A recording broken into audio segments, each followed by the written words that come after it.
ನಂಜನಗೂಡು ತಾಲೂಕು ಚಿಕ್ಕಯ್ಯನ ಛತ್ರ ಹೋಬಳಿ ವರುಣ ವಿಧಾನಸಭಾ ಕ್ಷೇತ್ರ ತಾಂಡವಾಪುರ ಗ್ರಾಮದ ಗ್ರಾಮ ಪಂಚಾಯಿತಿಯ ವತಿಯಿಂದ ಇಂದು ಗ್ರಾಮದಲ್ಲಿ ಸದ್ಭಾವನಾ ದಿನವನ್ನು ಆಚರಿಸಲಾಯಿತು.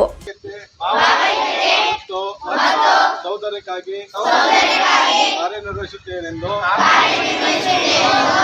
ನಾನು ಪ್ರತಿಜ್ಞೆ ಮಾಡುತ್ತೇನೆ.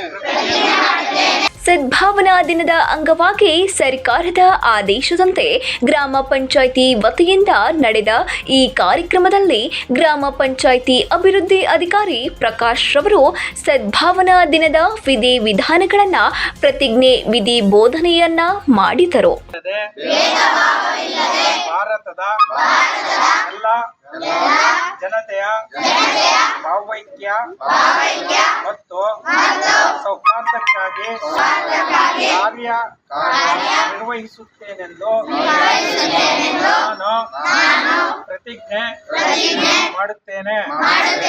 ಈ ಸಂದರ್ಭದಲ್ಲಿ ಗ್ರಾಮ ಪಂಚಾಯಿತಿ ಅಭಿವೃದ್ಧಿ ಅಧಿಕಾರಿ ಪ್ರಕಾಶ್, ಕಾರ್ಯದರ್ಶಿ ಕೆಕೆ ಮರಯ್ಯ ಹಾಗೂ ಗ್ರಾಮದ ಯುವ ಮುಖಂಡ ಮಹೇಶ್, ಗ್ರಾಮ ಪಂಚಾಯಿತಿಯ ಸಿಬ್ಬಂದಿ ವರ್ಗದ ನಂಜಪ್ಪ, ಶ್ರೀಕಂಠ ಹಾಗೂ ಶಾಲಾ ವಿದ್ಯಾರ್ಥಿಗಳು, ಗ್ರಾಮಸ್ಥರು ಈ ಸಂದರ್ಭದಲ್ಲಿ ಹಾಜರಿದ್ದು ಬೋಧನಾ ಪ್ರತಿಜ್ಞೆ ವಿಧಿಯನ್ನ ಸ್ವೀಕರಿಸಿದರು. 9 ಲೈವ್ ನ್ಯೂಸ್, ಮೈಸೂರು.